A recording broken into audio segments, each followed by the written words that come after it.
સુરત શહેરમાં છેલ્લા 3 દિવસથી મેઘમહેર યથાવત છે। આજે શહેરના વિવિધ વિસ્તારોમાં ધોધમાર વરસાદ વરસ્યો હતો। આબ ફાટ્યું હોય તે રીતે લિંબાયતમાં 1 કલાકમાં 4.5 ઇંચ અને 3 કલાકમાં 6 ઇંચ વરસાદ ખાબકતા જળબંબાકારની સ્થિતિનું નિર્માણ થયું હતું। શહેરના રાજુનગર પોલીસ ચોકીની સામે આવેલા આશાનગરમાં લોકોના ઘરોમાં પાણી ઘૂસી ગયા છે, તો અનેક વિસ્તારોમાં ગોઠણસમા પાણી ભરાયા છે। અન્ય વિસ્તારોમાં પણ 1 થી 2 ઇંચ સુધીનો વરસાદ પડ્યો। જો કે ડુમસ તરફ વરસાદનો એક છાંટો પણ પડ્યો નથી।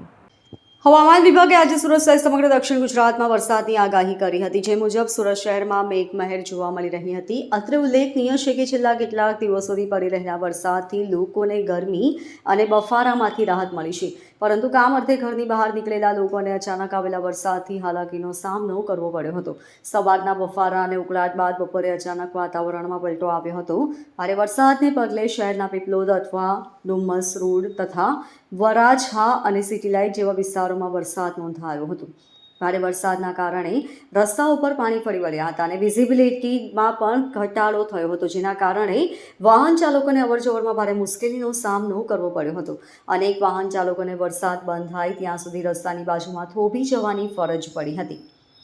હવામાન વિભાગના ડાયરેક્ટર ડોક્ટર એ.કે. દાસના જણાવ્યા અનુસાર આગામી 4 દિવસ ગાજવીજ સાથે 30 થી 40 કિલોમીટરની ઝડપે પવન ફૂંકાશે। અત્યારે અપર એર સાયક્લોનિક સર્ક્યુલેશન સક્રિય હોવાથી હળવા વરસાદની આગાહી કરવામાં આવી છે। આજે અમદાવાદમાં ગાજવીજ સાથે હળવા વરસાદની સંભાવના હવામાન વિભાગ દ્વારા કરવામાં આવી છે। અત્યાર સુધીમાં રાજ્યમાં સામાન્ય કરતાં 24% વધુ વરસાદ નોંધાયો છે। Bureau report LK star news, Surat.